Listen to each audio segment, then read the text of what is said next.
Hello YouTube and fellow preppers, I'm Geordie Prepper, and in today's video we're going to be talking about cycling, cycle safety. Particularly I'm talking about being seen, and that includes lighting and some bits of clothing that I use to ensure that I'm seen on the roads. I'm into day 31 of my 90-day transformation, and in the first third of my 90 days I haven't done enough exercise at all. So I've done some cycling here and there throughout, but it hasn't been with any regularity. So today, the first day of autumn, I decided at least every other day I'm going to get out for a cycle ride. Now obviously, as it's the first day of autumn and the year's starting to progress into the final months, that means that in the mornings it is quite dark. So I tend to have lights on my bike on at all times, even during the day. I have the lights that I do put on my bike on, but obviously I just wanted to do the video just to, for whoever's watching, just to encourage them to put some lights on the bike, because obviously it's not a requirement to have lights on your bike, you don't have to, but there was at least 2 occasions this morning when I was out on my bike where I was coming up to junctions and cars were just recklessly going to pull out in front of me, and it was only because I had my lights on me that they actually saw me, and that they didn't cut in front of me.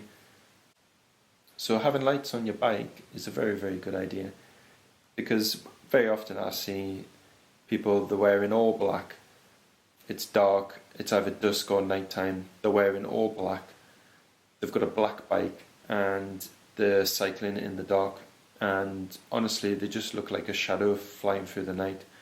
There's absolutely no way that anybody could possibly see them in time, and they really are just playing with their own life. But what I just want to show you is just what I use.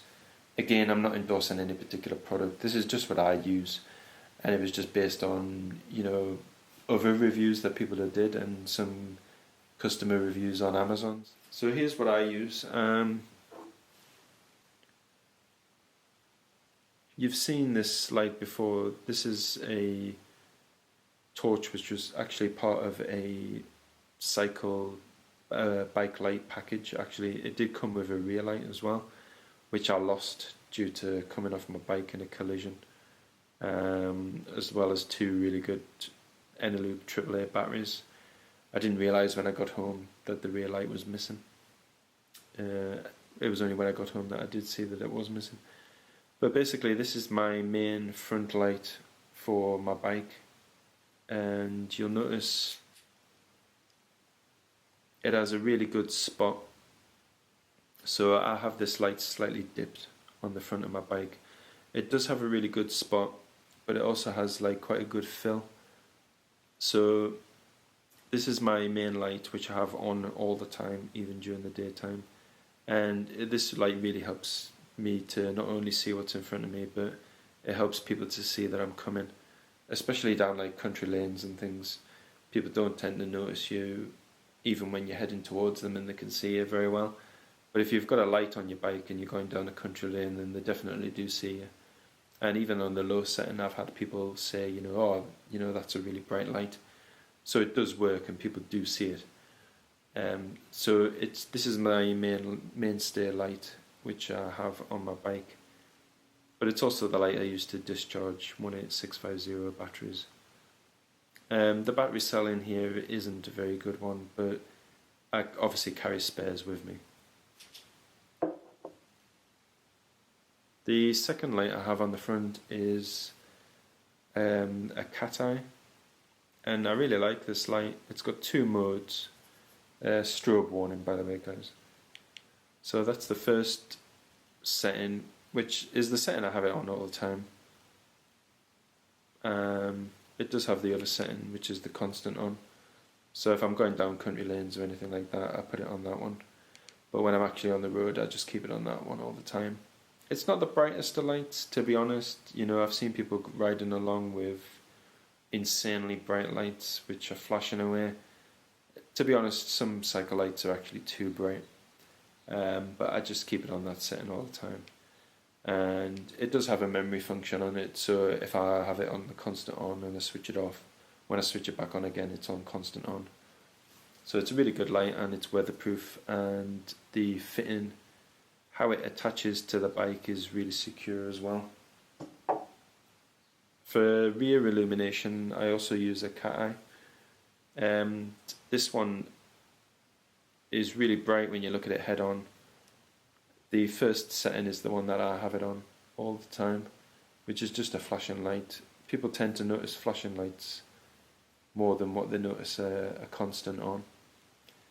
And this fits really securely to the bike with this sort of square. It just slots in.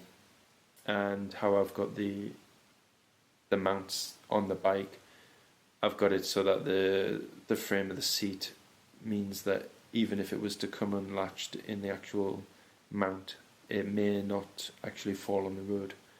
So it is very, very secure. I've not had any problems with it at all. It also has a cool kit function, which is one of the reasons why I bought it. And it has sort of a random disco setting.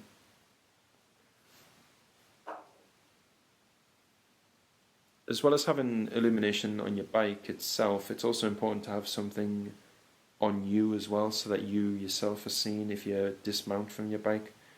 So what I bought was this e-Guardian, and it basically just clips onto my cycle pack with this clip, and to turn it on you basically just twist it. It's weatherproof. I think it's actually waterproof, this thing, but you can see it. Supposedly you can see the light from about a mile away, up to about a mile and a half. And if you look at this directly on, I can honestly believe that, because it is extremely bright head on, and you'll definitely do get noticed with this light. Again, I have it on all the time, even during the day. These are the original batteries that came with the light, and when I was doing my 30-mile cycle ride up to twice a week, you know, these are still the original batteries. So it does have a constant on setting, and what you do to get that setting is just reverse the polarity on the batteries, and then you've got a constant on. But like I said, people tend to notice flashing lights more than what they do a steady light. So I have it on the flashing function all the time. Basically just switch the light off. All you do is just basically unscrew it, and then I keep turning it. I press on it a little bit until it doesn't come on again, and then I know that it's fairly secure, but the light's not going to turn on accidentally. As well as illumination, I also use a couple of other things. I have these socks, night bright socks, which are luminescent. They have some, I think they're reflective strips, but they don't actually look reflective to me. It's obviously just to break up the green. But these obviously go on your feet. You know, you can put a front light on your bike and you can put a rear light on your bike, but you need some sort of way to be seen from sides and at different angles. So having those socks is one way that I do it. The other way that I do it is with these gloves.